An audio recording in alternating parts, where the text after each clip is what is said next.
1997, des chercheurs ont fait une découverte révolutionnaire. Ils ont constaté que les personnes ayant vécu un traumatisme durant l'enfance étaient 46% plus susceptibles de développer une obésité, et celles ayant subi 4 types ou plus d'abus étaient jusqu'à 2 fois plus susceptibles de développer un diabète, le diabète de type 2. Et cela m'a vraiment rendu curieux, comme quelle est la relation entre le traumatisme, la prise de poids et le diabète de type 2. D'accord, revenons un peu en arrière. Dans les années 1980, le docteur Vincent Felidy dirigeait une étude sur l'obésité pour Kaiser permanente à San Diego. Il a observé un phénomène étrange, avait perdu du poids avec succès, le reprenait rapidement. Certains abandonnaient même le programme malgré leur succès. Le docteur Felidy était donc curieux et son équipe a commencé à interviewer les patients pour comprendre pourquoi ils regagnaient le poids qu'ils avaient perdu, et un schéma est apparu. La plupart des patients qui étaient gravement obèses avaient été victimes d'abus sexuels dans leur enfance. Au début, les médecins ont émis l'hypothèse que prendre ou reprendre du poids était un problème psychologique.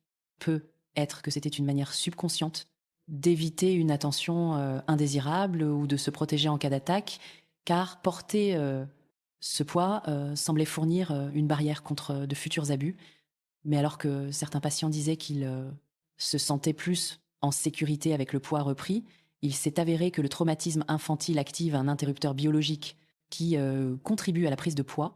Et je vais y revenir dans un instant. Donc le CDC savait qu'ils devaient étudier l'impact du traumatisme sur la santé physique des individus. Alors ils l'ont fait. Une autre étude portant sur les expériences défavorables de l'enfance, appelée AS en abrégé. Un AS comprend vivre ou être témoin d'abus, de négligence ou de dysfonctionnements familiaux. Les résultats ont été révolutionnaires. J'ai fait une autre vidéo sur ce thème. Elle est beaucoup plus longue et détaillée, mais en gros, le traumatisme durant l'enfance accroît de façon spectaculaire le risque de toutes sortes de problèmes de santé physique, y compris l'abus de substances, les maladies cardiaques, le cancer, les troubles mentaux, ainsi que l'obésité et le diabète. Et bien qu'il existe clairement des raisons psychologiques et comportementales à la suralimentation, il y a en réalité une raison biologique fondamentale pour laquelle le traumatisme et le stress chronique entraînent une prise de poids. Aujourd'hui, nous allons explorer le triangle stress, cortisol et prise de poids, ainsi que quelques stratégies pour le gérer. D'accord ? D'abord, une petite mise en garde. Je ne suis pas médecin. Travaillez toujours avec votre médecin. Lorsque vous modifiez votre santé physique, je suis thérapeute et je me spécialise dans l'anxiété et le traumatisme. Le traitement. Et si vous souhaitez en savoir plus sur l'approche psychologique pour gérer le traumatisme, j'adopte une approche holistique. J'ai aussi une playlist de récupération après un traumatisme que je mettrai en lien ci-dessous. D'accord. Deuxièmement, le poids n'est pas une question morale. Il n'y a rien à cacher ou dont avoir honte à propos de votre poids. Mais si vous choisissez de travailler à une santé globale, il est important de comprendre comment le stress chronique affecte. Cela peut être utile. D'accord. Alors pourquoi les personnes ayant vécu un traumatisme dans l'enfance sont-elles plus susceptibles de développer l'obésité et le diabète ? C'est la question. Que se passe-t-il ici ? Un des impacts durables du traumatisme est qu'il endommage la capacité de notre cerveau à réguler le stress. D'accord ? Parlons du stress cycle, et nous reviendrons sur la manière dont cela affecte l'insuline et la prise de poids. Imaginons que vous marchiez dans un camping la nuit et soudainement, vous entendez un bruissement dans les buissons et vous vous dites « et si c'était un ours ?» Votre corps libère une montée d'adrénaline et de cortisol. Voilà, vous ressentez ce stress en vous promenant la nuit et votre corps réagit, boum, cortisol, n'est-ce pas ? On en reparlera plus tard. Ce cortisol prépare votre corps à le combattre ou à fuir. Vous êtes donc inondé d'hormones de stress. Mais soudain, des buissons, votre meilleur ami surgit. « Bouh !» crie-t-il. Vous sursautez d'environ 3 mètres, puis vous reconnaissez que c'est lui. Vous réalisez que vous êtes réellement en sécurité et votre corps active une réponse différente. Mais le stress disparaît, c'est ainsi que votre corps est censé gérer les facteurs de stress. La réponse combat, fuite ou immobilisation vous prépare à une action physique importante. Et quand vous le faites, lorsque vous êtes en sécurité, elle élimine toutes ces hormones de stress de votre corps et vous pouvez vous détendre. Mais lorsqu'une personne subit des facteurs de stress répétés, un stress chronique ou un traumatisme, son système nerveux, la réponse de lutte, fuite ou immobilisation reste activée. Que ce soit répondre aux emails professionnels ou regarder les informations le soir ou être déclenché par des souvenirs de votre traumatisme passé, votre corps perçoit ces emails comme une menace ou les informations comme une menace immédiate pour votre sécurité ou ces déclencheurs de PTSD comme une menace à votre survie. Cela peut déclencher cette réponse de stress dans votre corps. Ensuite, vos glandes surrénales, une grande quantité de cortisol et d'adrénaline. Mais si nous ne développons pas de moyens pour résoudre cela, ces hormones du stress continuent de circuler dans notre corps et devinez à long ce que terme. font ces hormones du stress. Le cortisol augmente votre taux de sucre sanguin en favorisant la gluconéogenèse dans le foie et cela est censé vous fournir un rapide regain d'énergie pour vous aider à gérer cela. Menace, n'est-ce pas? Cela fournit une énergie immédiate pour gérer le stress, mais cela peut entraîner un taux élevé de sucre sur le long terme si le stress est chronique. Et parce que votre corps a besoin d'énergie pour fuir cet ours ou ces emails, le cortisol stimule l'appétit. Et cela va augmenter ses envies pour des aliments riches en calories, sucrés et gras. Produire constamment du sucre dans le sang peut provoquer une résistance à l'insuline.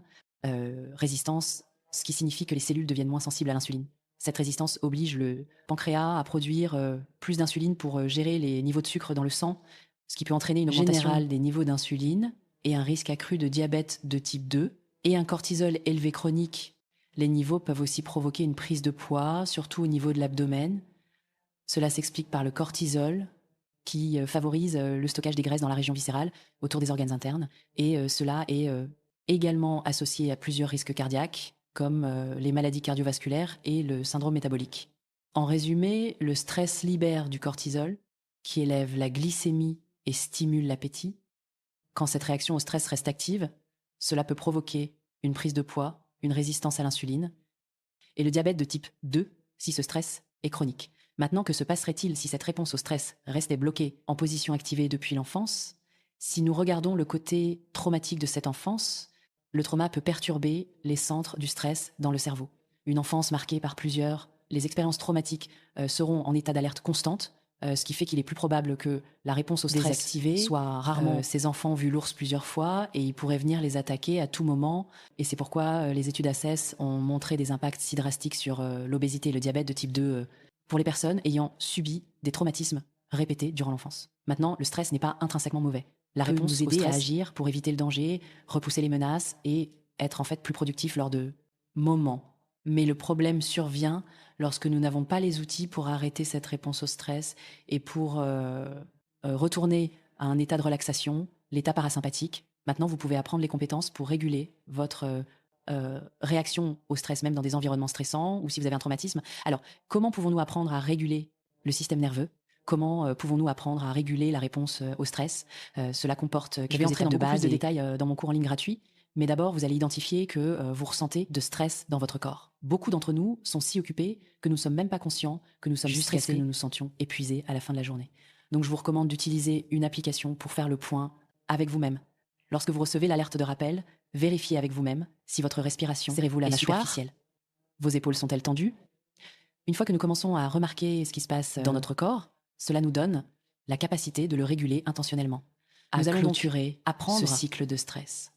Nous allons apprendre à activer la réponse parasympathique. Même lorsque vous êtes occupé, c'est la clé pour guérir le système nerveux traumatisé. Je détaille cela en profondeur dans mon cours de 30 jours sur l'anxiété, mais voici quelque chose que vous pouvez pratiquer dès maintenant pour aider à déclencher cette réponse parasympathique. Vous pouvez essayer la respiration ou le bâillement. Allez-y, faites un faux bâillement maintenant. Vous pouvez essayer de vous étirer. Vous pouvez essayer de rire. Vous pouvez adopter des habitudes de relaxation et de jeu. Vous pouvez développer des stratégies intentionnelles pour gérer les facteurs de stress, n'est-ce pas? Pour que vous ne répondiez pas à vos emails à la nuit. Vous avez donc un stress occasionnel, mais pas chronique, n'est-ce pas? Vous pouvez apprendre à poser des limites saines. Par exemple, vous pourriez informer vos collègues que vous ne consultez pas vos emails après le travail ou le week-end ou que vous allez simplement les consulter durant ces 2 plages horaires au cours de la journée. Vous pouvez également acquérir des compétences pour vous connecter à votre passé et interagir avec votre douleur intérieure avec compassion et flexibilité. C'est là que la thérapie peut être très bénéfique. Un autre point, vraiment, une façon importante de gérer le stress est d'apprendre à accepter ce que vous ne pouvez pas changer. Pour cela, et j'aime l'activité pratique du locus de contrôle, vous pouvez vraiment apprendre à réguler votre nerveux. Vous pouvez apprendre non seulement à gérer le stress ou le traumatisme, mais aussi à le résoudre réellement. Vous verrez que pour chacune de ces compétences dont je parle, j'ai une vidéo qui vous apprend comment faire. Merci beaucoup de votre visionnage et prenez soin de vous.